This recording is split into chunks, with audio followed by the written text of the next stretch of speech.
Dear Guardian, I'm reaching out to you on behalf of KAILASA in response to a racist, Hinduphobic and defamatory article published on your website on the 30th of November 2023, titled Paraguay Official Resigns After Signing Agreement with Fictional Country. While we acknowledge the vital role media plays in disseminating information, it is alarming to witness media's unethical stance and systematic disinformation campaign to misrepresent and perpetuate further persecution of our already marginalized and persecuted minority indigenous Hindu communities that are represented by KAILASA. It is disappointing that this article was published without contacting us first. As a prominent media outlet, I'm confident that The Guardian understands there are always two sides to every story. We would appreciate it if The Guardian would, in the future, contact us to get our side prior to publishing offending articles like the one above. We avail ourselves of this opportunity to set the record straight. The Guardian, by publishing this article, is undeniably responsible for furthering this one-sided disinformation campaign and inciting hate against our persecuted indigenous Hindu community. We strongly condemn any such Hinduphobic, racist lawfare and disinformation campaign that is systematically perpetrated through such articles, which, as history has shown, is a weapon that the imperial racists had perpetrated transnationally for thousands of years, displacing millions of Hindus and pushing them into generations of homelessness and statelessness. While The Guardian may not be the original author and publisher of these articles, The Guardian is responsible and accountable for the legal ramifications of hosting and disseminating any disinformation carried through this article. Internationally, it is recognized by various media self-regulatory bodies that ethics of journalism must include truth and accuracy, independence, fairness and impartiality, humanity, and accountability. This article does not fall under any of the above-mentioned ethics of journalism. We request these serious violations of principles of journalist ethics and these serious instances of journalistic non-integrity within this article be immediately addressed by The Guardian. 1. False allegations and dehumanizing the Supreme Pontiff of Hinduism, Nithyananda Paramashivoham, addressing him as a fugitive. The SPH Nithyananda Paramashivoham is not a fugitive.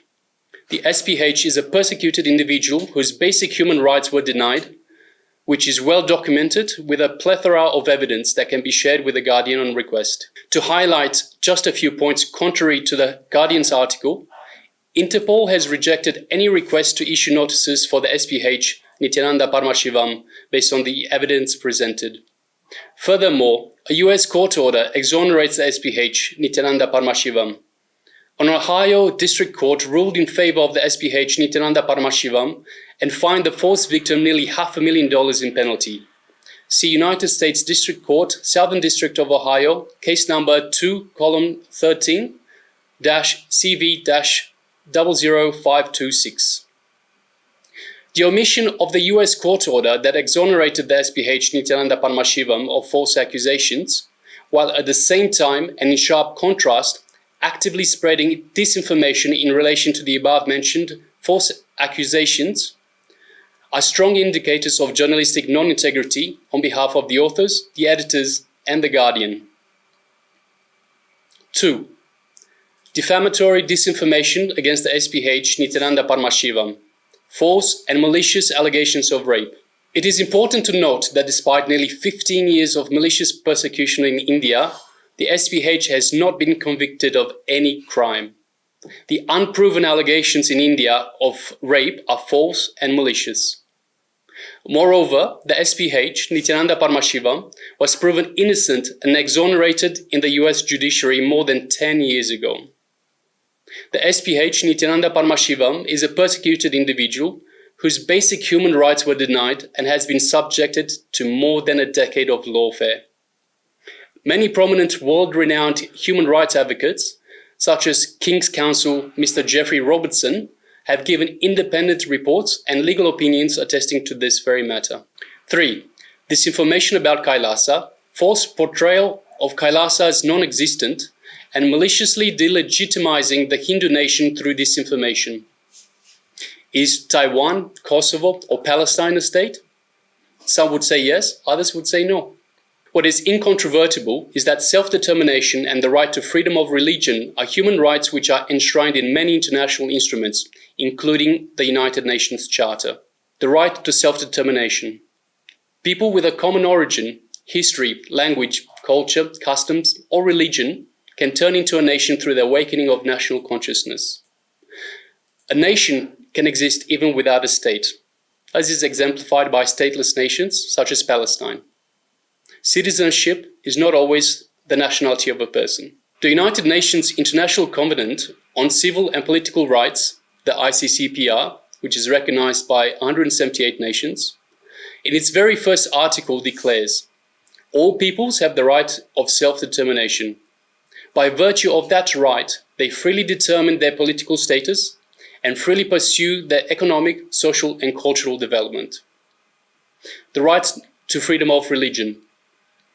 The same ICCPR declares through Article 18 the right to freedom of thought, conscience, and religion. Everyone has the right to freedom of thought, conscience, and religion. This right includes freedom to change his religion or belief, and freedom, either alone or in community with others, and in public or private, to manifest his religion or belief in teaching, practice, worship, and observance. These are basic rights which are being exercised by all of KAILASA's citizens. KAILASA may be less recognized when compared to other states, but that doesn't stop the people of KAILASA from exercising their fundamental human rights and their political rights of building diplomatic relations and seeking recognition. KAILASA is a sovereign entity as per international law. KAILASA is a non-violent, humanitarian, service-oriented nation, and we are constantly being hammered with hate speech and persecuted by Hindu-phobic, Hindu-misic, and racist forces denying our rights to exist and our rights to get recognition. 4. Disinformation against KAILASA. False, defamatory, and derogatory claims that KAILASA representatives duped officials, and false claims that KAILASA representatives signed a memorandum of understanding or an agreement. The document referenced in your article was neither a memorandum of understanding nor an agreement, but rather a proclamation. As it is a proclamation, there is nothing that KAILASA receives in return. Furthermore, had it been an MOU, it would merely have been a statement of possibility of KAILASA making contributions at some point in the future. Even as such, KAILASA, without any vested interest, without anything to gain, without any obligation to contribute, has already contributed 3 million Guarani worth of medical aid to support the people of a local community in Paraguay. KAILASA's humanitarian aid is not gathered through taxes, like most established nations, but is instead raised through the hard work of the SPH, Nithyananda Paramashivoham, and contributions of individuals of a persecuted minority indigenous community who are inspired to do the same, witnessing the SPH's relentless sacrifices and unshakable commitment towards this mission. 5. Disinformation against KAILASA. False, defamatory, and derogatory claims that KAILASA's sister city agreement was a scam. KAILASA is a sovereign entity as per international law. KAILASA is the revival of the ancient enlightened Hindu civilizational nation, which is being resurrected by displaced Hindus from around the world. KAILASA is bridging cultures, encouraging interreligious dialogue, and continuing our Hindu-based humanitarian services, promoting global peace through a better understanding of diverse cultures. On November 9th, 2023, KAILASA contributed 3 million Guarani worth of medical aid to support the people of Paraguay. KAILASA is committed to making a lot more such contributions. However, it is unfortunate that Hindu-phobic and racist articles such as this one in The Guardian have derailed the humanitarian services that KAILASA is committed to providing. Instead of recognizing these extraordinary contributions, The Guardian, by hosting and publishing this article, has put systematic and focused efforts into perpetuating deeply harmful disinformation that directly affects the vulnerable communities who are the beneficiaries of KAILASA's humanitarian aid. We demand a sincere and unambiguous apology for the blatant inaccuracies presented in your article. A correction or clarification, acknowledging the false information and providing accurate details about KAILASA is imperative to rectify the harm caused. Your role as a responsible media entity obliges you to act in the public interest and uphold journalistic integrity.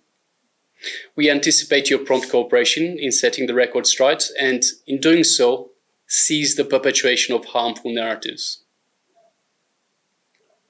We are open to further discussions and willing to provide additional information. Thank you for your immediate attention to this matter, and we expect a resolute and corrective response as soon as possible. Thank you.